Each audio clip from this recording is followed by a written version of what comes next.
Good morning, everyone, and welcome to today's webinar, our version 69 announcement.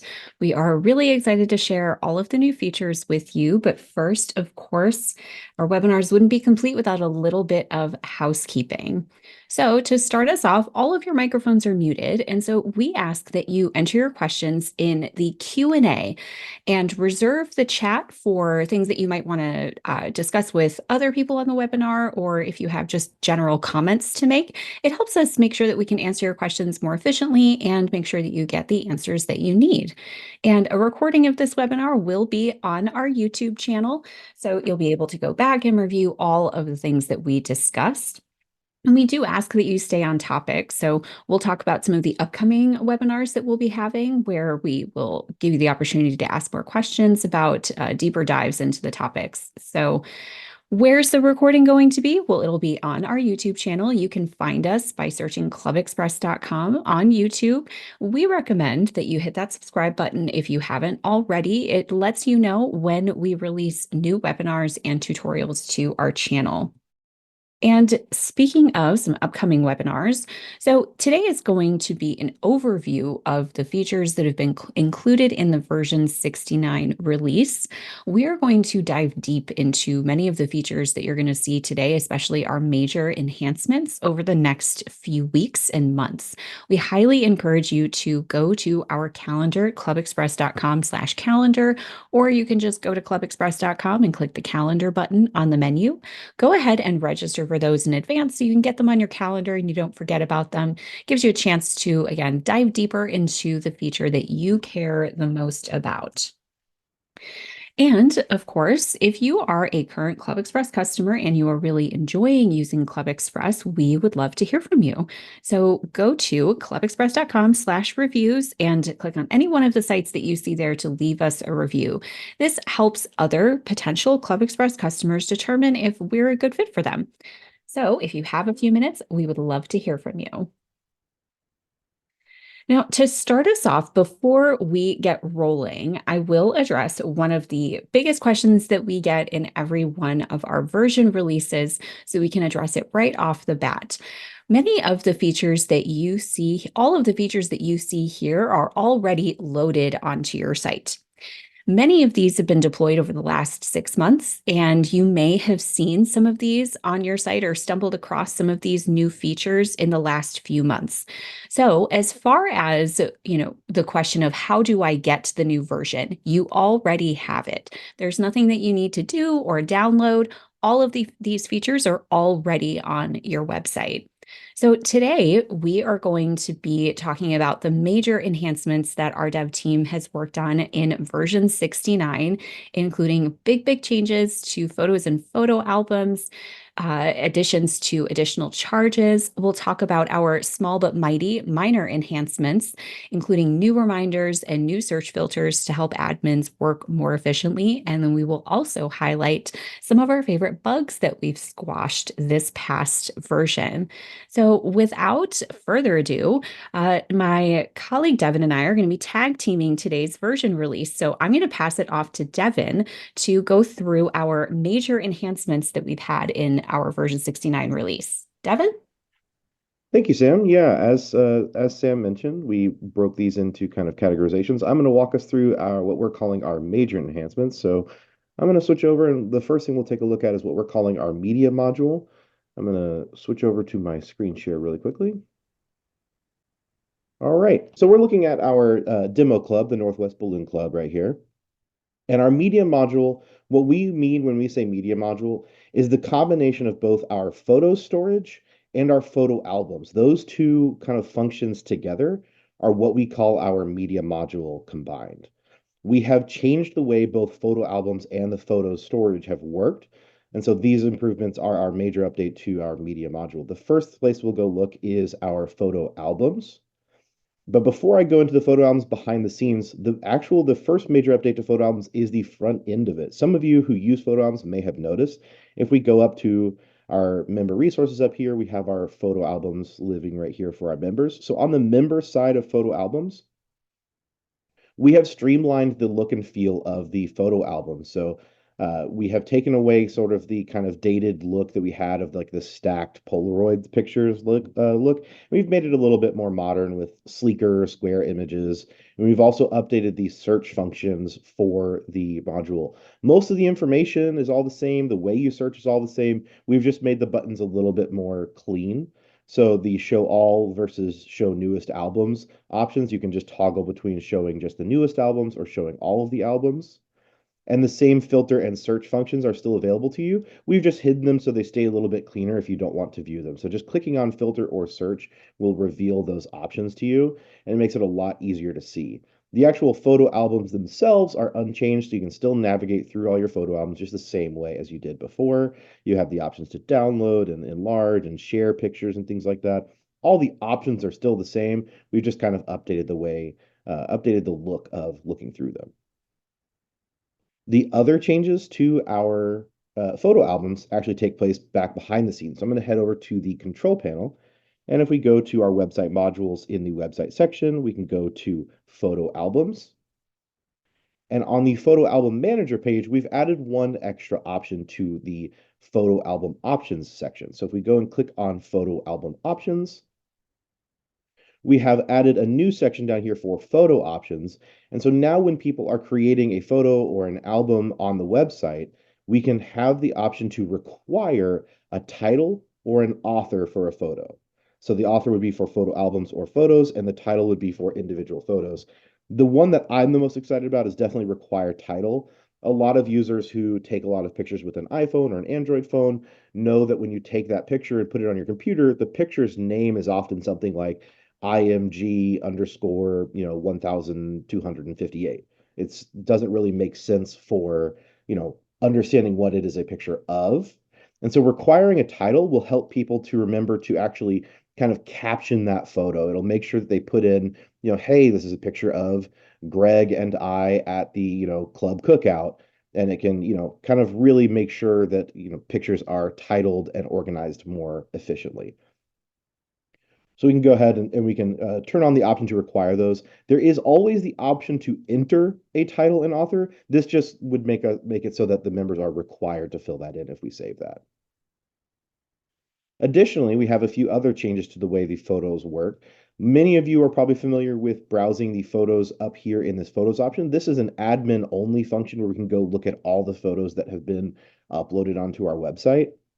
When we navigate to this page, the default view is our list. So a lot of you are probably familiar with the list function of all of the images. So we can see, it gives us this table with the title and file name, and it doesn't really help us understand, looking at some of these images here, it doesn't really make sense for what the image is. And if we want to see a preview of it, we have to come over here and hit this little eyeball function, and then we can see what the image is. We have added a new function to this page where in the search criteria here, we have this button that says switch to grid view. So now instead of just looking at the names of them and having to click on each individual picture to see what the picture is, we can switch to a grid view. And now we can see a thumbnail of all of these pictures, making it much, much easier to find the picture that you're looking for. Because when it comes to, images and photos, you're definitely going to recognize them more on site than you will by the title of the photo. So we know, hey, we're looking for this picture of a balloon being inflated, and we can click on it and get a better preview of it. All of the information about the photo will still be shown. So we can see underneath the photo, we have all that normal information we're used to seeing about the photo itself. And we also have these little icons that we can use to manage it. Speaking of the information and icons, we have added one extra little bit of information to our photos in both the list view and the grid view. And that is this option here that says in album question mark yes or no.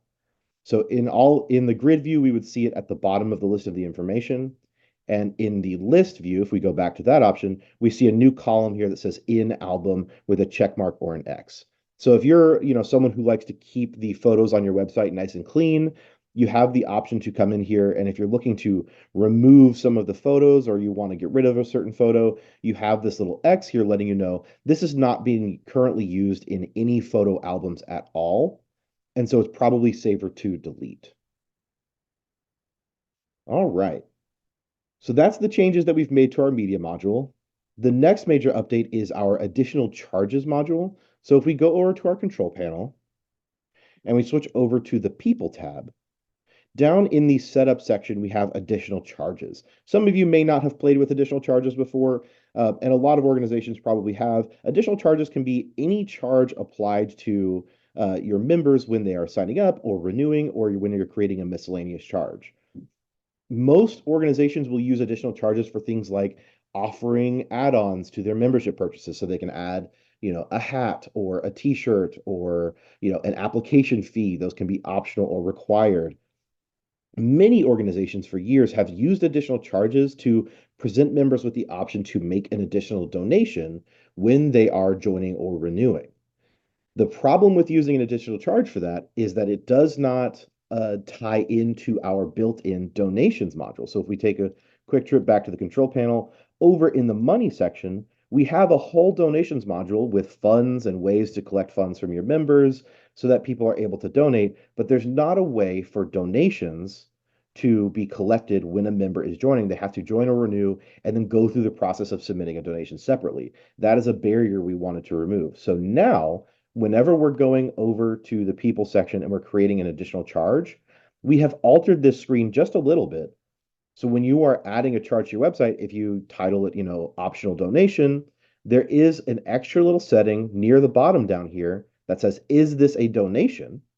And if you have an existing donation fund in your donation module, if we change this to yes, we will see a list of our existing donation funds, and anytime someone uses this additional charge when they're joining, renewing, or submitting a miscellaneous charge, the transaction for an additional charge that goes through the is this a donation? Yes, will get added to the donations module instead of being tracked as an additional charge. So that is true for all of the normal stuff that comes with the donations transaction. The transaction type will be donation. It'll show up on all of our donation reports. It'll show up in their member profile under donation history. Everything that would work for a normal donation, instead of being classified as an additional charge, is now classified as a donation. So a much smoother process there.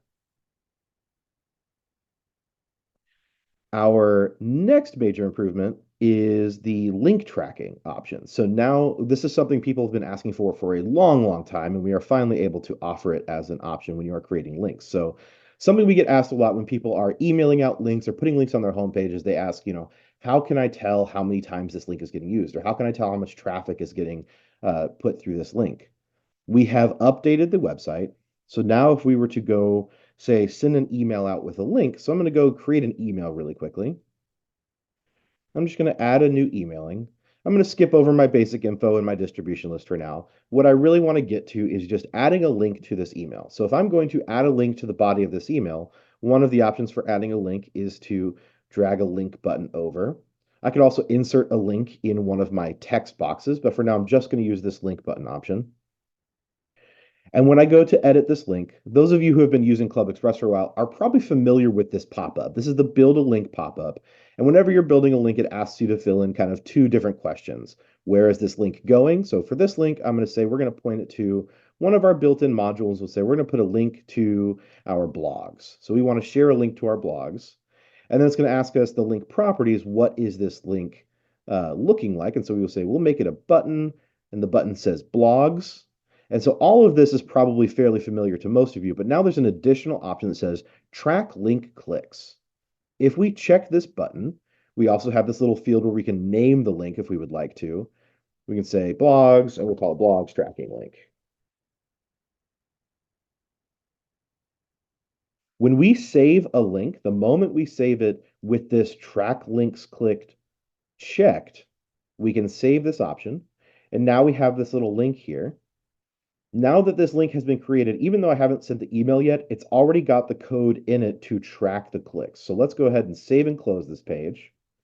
And let's go take a look at where we track those links. So that's how you create a link that is being tracked. You just have to check that box when you're making a link. If we head over to our control panel, still in the communications section of our control panel, in the setup section, there is a new option down here called link tracking. When we go into our link tracking, we have the option to search for tracked links, or we can just hit search with no filters put in there, and it'll just show us all of our links that we have built in to track.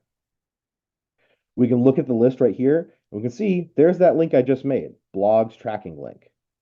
You'll also see information like the item name. The item name is referring to where is this link located. You'll notice several of them are blank. We're still in the process of categorizing all the different ways that a link can be made. So there might be, the occasional place where this is going to show up blank. But once we send the email or if we put it on our home page, you can tell roughly where that link is located. So for example, this events link that we have down here, the item name is home and the item source is page. So using those two things, we can tell, oh, there's an events link on our homepage. And so that is where that link is coming from. We can also see the link type. So for example, if we go back to our blogs tracking link, the link type is built-in module. So that is telling us that, okay, it's pointing to the built-in module, and it's probably pointing to our blogs link here. Most importantly, we have times clicked. So this is how many times that link has been used. Most of these, because we've been doing a lot of testing, are still at 0. But you can see, for example, this business directory link has been used 3 times. So that means 3 times this link has been clicked. An important note a lot of people will probably ask is, does it tell you who clicked it or does it tell you the time of each click? It does not. It just tells you how many times the link is used because we're going to have a lot of traffic on a lot of links where it's going to say, we might have hundreds, possibly thousands of clicks. So we don't track every individual person that tracks a link. We just track how many times it gets used. We also track the last time it was clicked. So if you're wondering if no one has clicked it in a while, this will show you the very most recent time that it was clicked. And every time it gets clicked, this will update to the most recent time it was used. Over here on the right-hand side, we have 3 kind of maintain options for a link. We've got the eyeball option. A lot of you are used to the eyeball on ClubExpress. It usually means preview or see it. In this example, when we click the eyeball, it will take us to the destination of the link. So for this blogs one, that I just made, if I click on this eyeball, it will take me to the blogs module. If I were to click either of these 2 options, they are very similar options, the red X and the trash can. The red X is a disable button, so that will disable the link. And if someone then clicks on that link, it won't remove it from the source that it's on. But what will happen is they'll try to click the link, and instead it'll take them to the home page of your website and give them a little pop-up that says this link is not currently active. Similarly, we have the delete option. If we delete it, it will remove all the tracking information and disable the link. And if you delete it, it will not be able to be re-enabled. It will be permanently removed, and you would have to go and change that link later. So if we were to delete it, it would be removed entirely and cannot be gotten back. You'll notice if we go down the list here, we have this link down here that says events blog and it has a little green check mark. That is the icon that will show when a link is currently disabled. So if I was to disable, say, this blogs tracking link, I can come in here and disable it, and it'll change to have this little green check mark. That means this blogs tracking link is currently disabled. And if someone were to click that link in that email that I'm working on, it would take them to the homepage and say the link is currently not active. If we then re-enable it and click the green check mark to enable it, now it is back to an active status, and we can see if someone were to click this link, it would then still take them to the blog. So that's really all there is at this moment to the link tracking. It's fairly simple. You just turn on whether or not you want to track a link, and you see the information here. And if you need to disable a link, you can do so from these options on the right-hand side. Our next option is something that I can't really demonstrate. It's something that is going to be only useful to a handful of our clubs, but it is something that the clubs in the UK have been asking for a lot. So we have updated our platform to work with direct bank deposit for clubs in the UK. So this is going to be a handful of UK clubs will now be able to, only if they are using the Stripe payment processor, they will be able to contact ClubExpress. They should get in contact with our support team, and they can enable the option for members to be able to pay via a BACS or BACS transaction. So what instead of putting in a credit card or mailing in a check, they can plug in their bank details and pay that way. Something that's becoming a lot more popular in the UK, whereas here in the US, we're still more often than not using credit cards or debit cards to pay for transactions. So a lot of people in the UK are looking to use bank details more often than cards.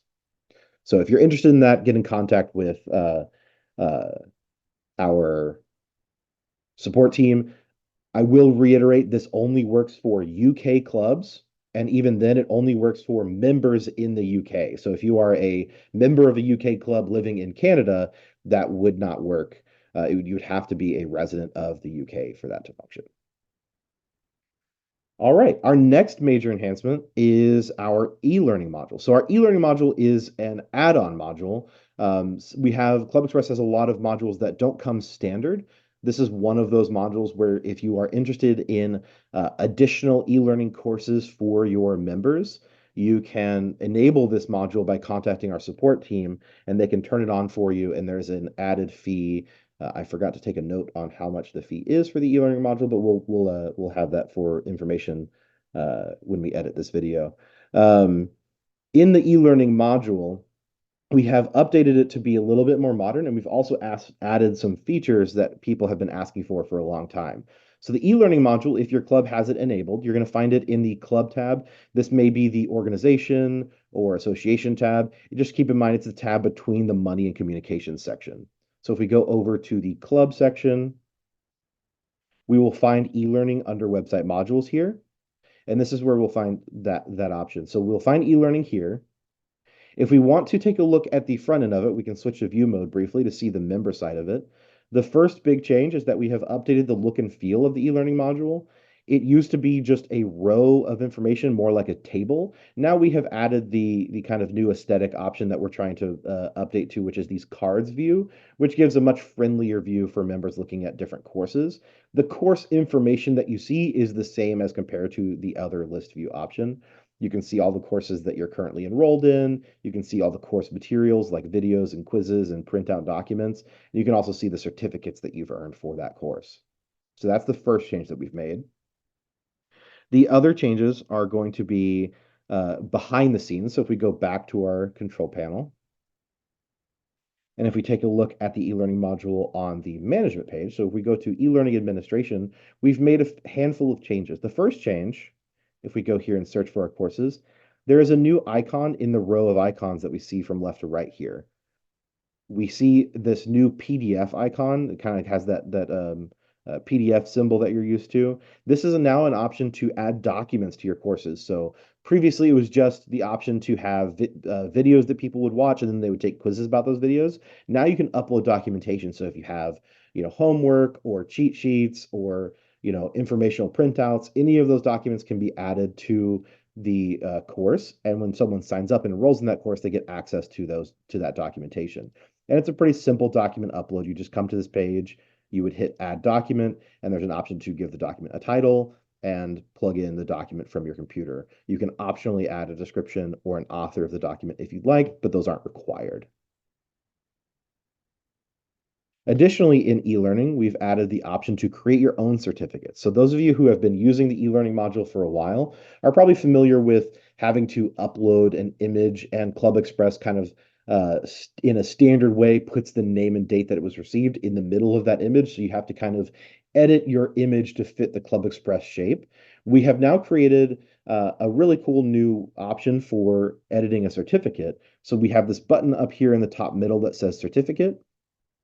And when we click on this, we're given the option to either start with a new graphic or edit an existing graphic. So to give you a quick demo, this is something we'll probably go into more detail on in the future, but for a quick demo, we're going to use our bog standard certificate here. We're going to go ahead and edit this option, and this will take us into our new certificate builder. So this gives us the option to have our own kind of certificate tool. So this is an image that I uploaded to the website. It is just kind of that frilly certificate gold. And all of this is just a background image. So certificate, all this information awarded to, for, all of that is just an image in the background. And we can control that by background right here. And we would just select an image, and it would give us the option to upload a file from our computer. So that is this image background here.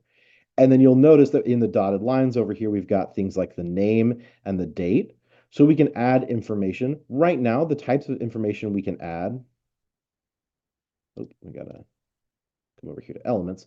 Right now, the types of information we can add is limited to just the full name and date granted. We might add more information to be added to a certificate if that is something that we get a lot of requests for. But right now, we can add something like the certificate is awarded to the name Martin Smith on the date, and you can enter the date that the certificate was earned.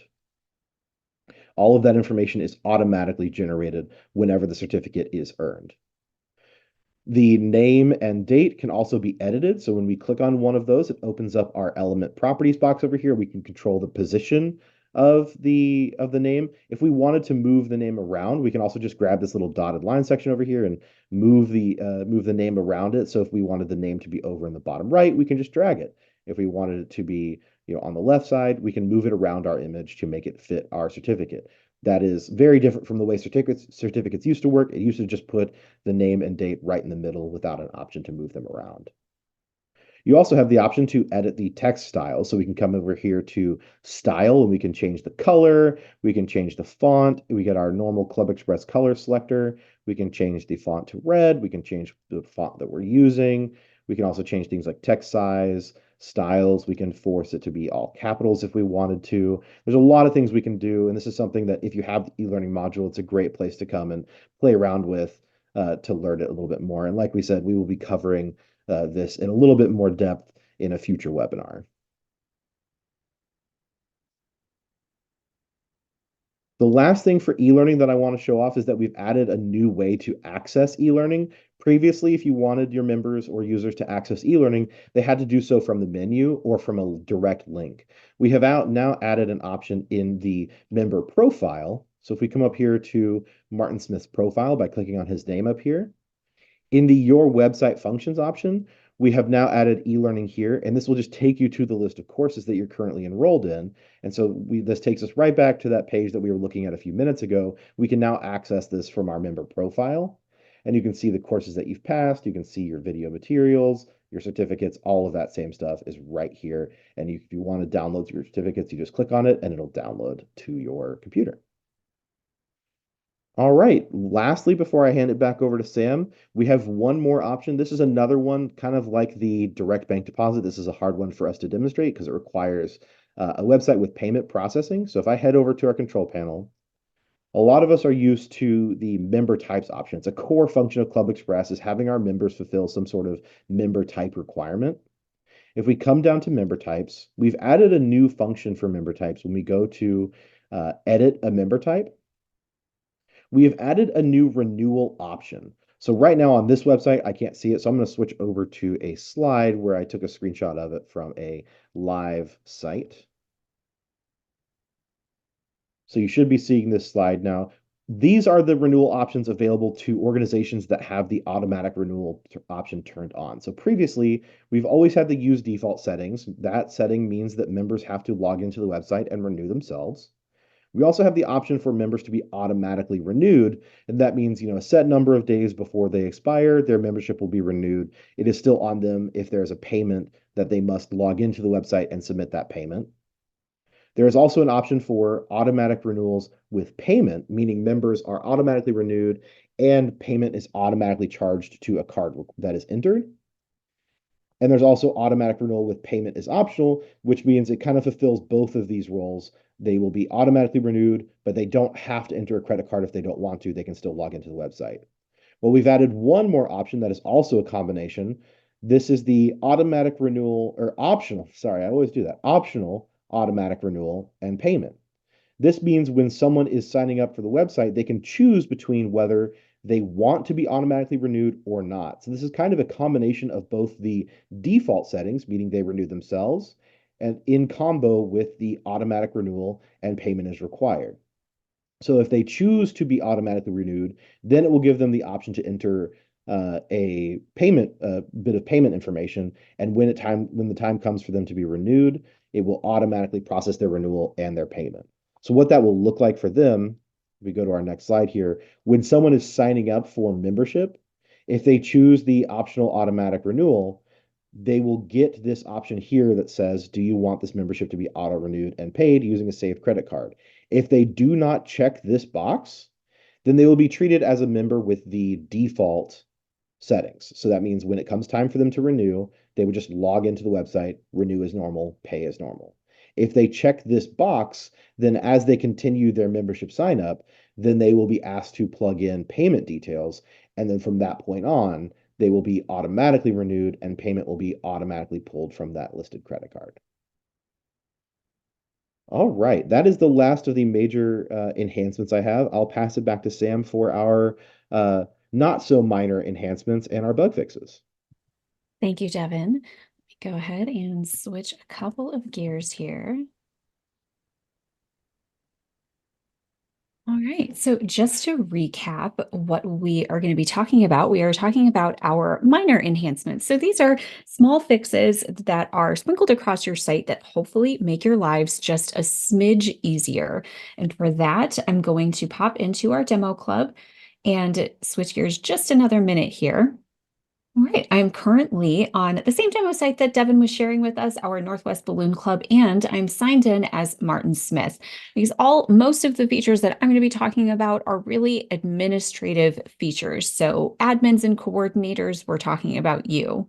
The first thing that I'll do is pop into the control panel.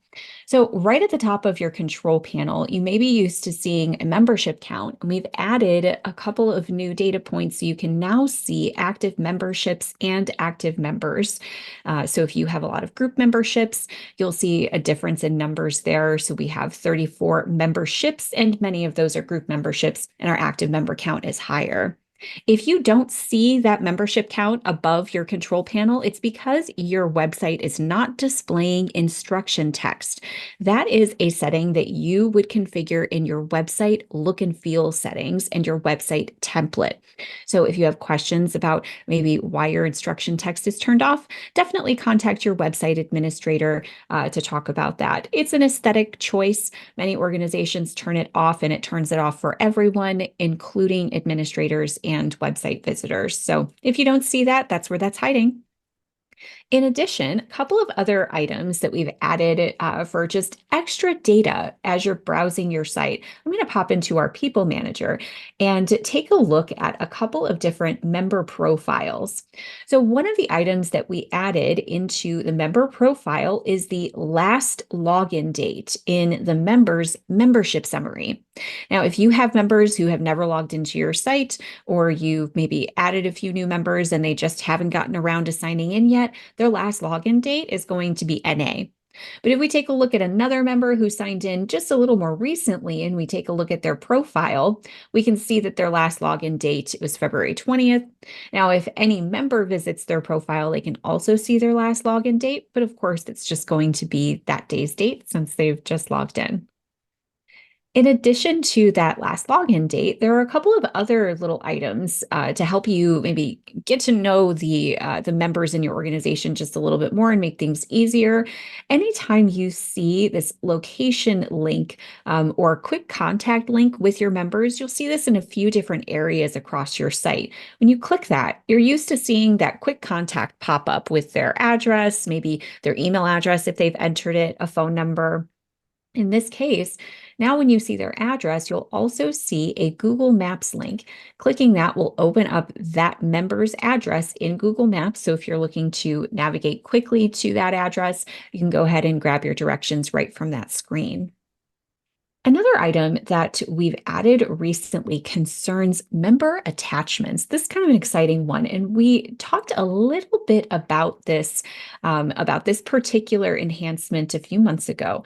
So with member achievements, when you enable them on your site, it allows you to track various achievements of your members. These could be projects that they've worked on. It could be certifications that they've achieved. It's just a way for you to add formatted notes to that member's profile. So if we take a look at Martin Smith's profile, for example, and we take a look at our member achievements under more member options, we can see that we have one certificate for Martin, and because Martin's an admin, we can add additional achievements. Now, this is controlled in People Options. So in our People tab in People Options, we have the ability to turn on and off the tracking of achievements. But with our new enhancement, we've added a basic type of achievement and a comprehensive achievement. So if you've used achievements before, you know that you're basically adding in the name of the achievement and a quick description of what it is. And that's kind of it. But with our comprehensive achievements, we've added a few additional fields. So I'm going to go back into our control panel here, and we'll take a look at the People Manager, and we'll pop into Member Profile. Now, when we click in achievements, because we're using those uh, comprehensive achievements, we now have additional fields that we can fill in, including committee membership.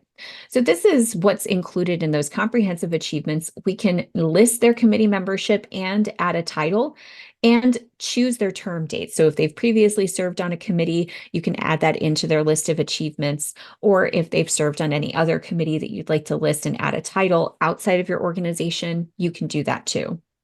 Now, the really neat thing is that when you're using those comprehensive achievements and you add members to a committee within the committees module, it automatically adds a line item to that member's achievements.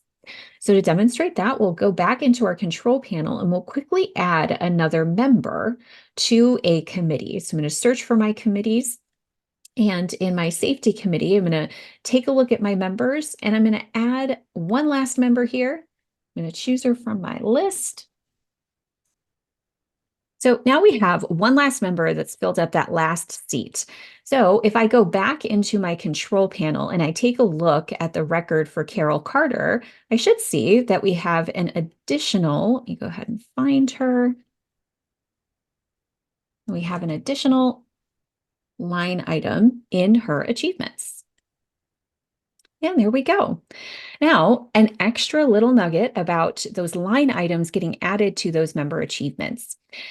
As an administrator, we have the ability to edit and delete these achievements, but I'm going to go ahead and share a different browser that I'm signed into as Carol, and we're going to see what this looks like from Carol's perspective.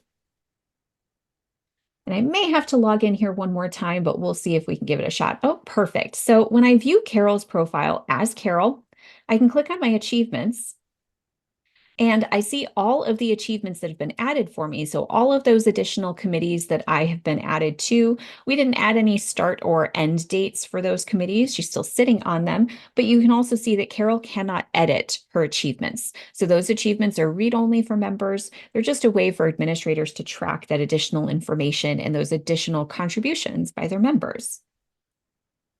Let's go ahead and pop right back into our demo club where we're signed in as Martin Smith, the administrator, so we can take a look at the rest of those achievements, or excuse me, the rest of those enhancements.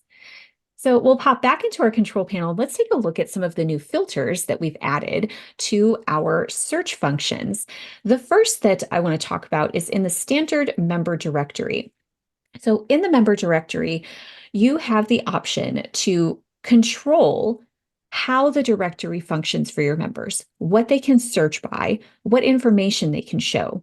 We've added a new filter to the search options that you can enable for your members visiting the membership directory. They can now search by member type. And in addition to that, you can actually control which member types will show up in the directory and show up in that search function. So in our case, we've allowed our members to search by member type, but we've eliminated a few member types from appearing in our membership directory. We don't want trial members appearing in the directory. We only want more permanent members. And we also have a separate business directory set up for our sponsors and local businesses. So we've excluded them from our membership directory. In addition to that, and let me actually go back into our membership directory from the front end, and we'll take a look at that little search field. It appears as a drop-down menu, and you can see that there are only the member types that we've selected. So we don't see our sponsors, we don't see our trial members, and that allows members to maybe find other people in, let's say, other family memberships or other students if you have student memberships.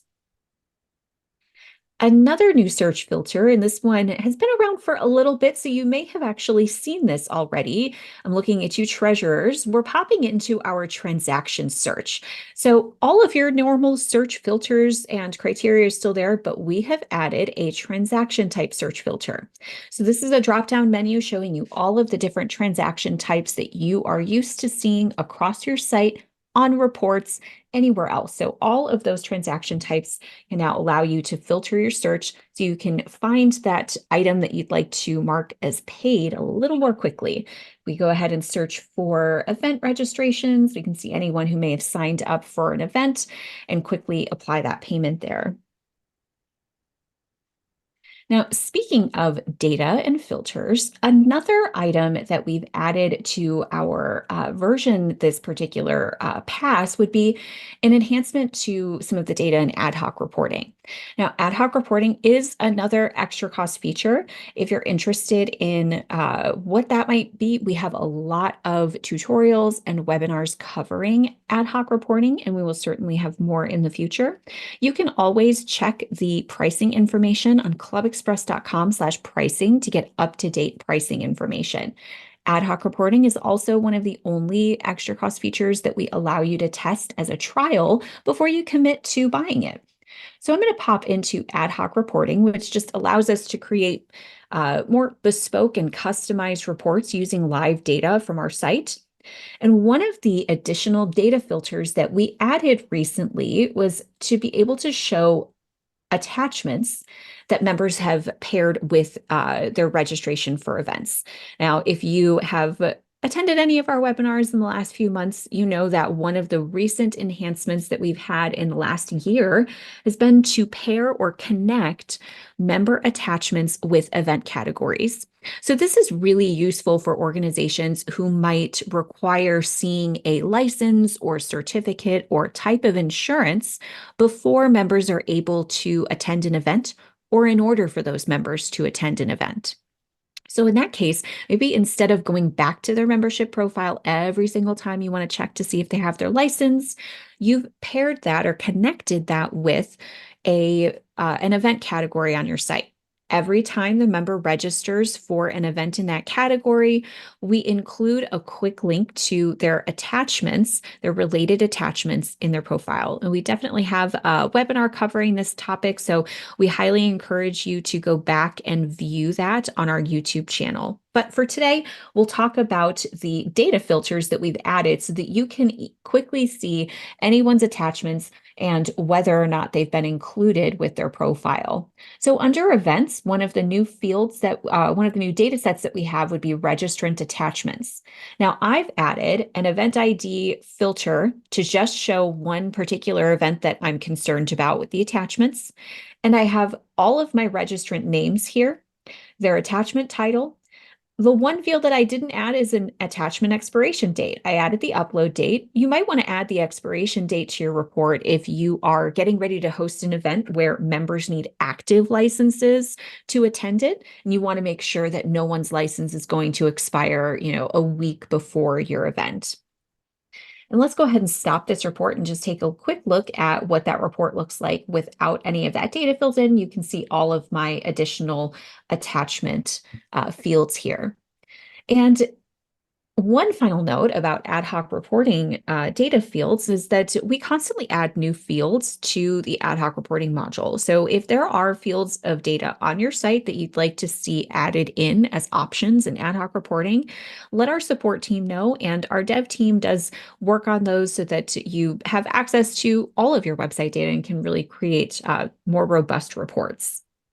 Now, if bespoke and customized reports aren't quite your thing, we did sprinkle a few new reports on the built-in side of ClubExpress.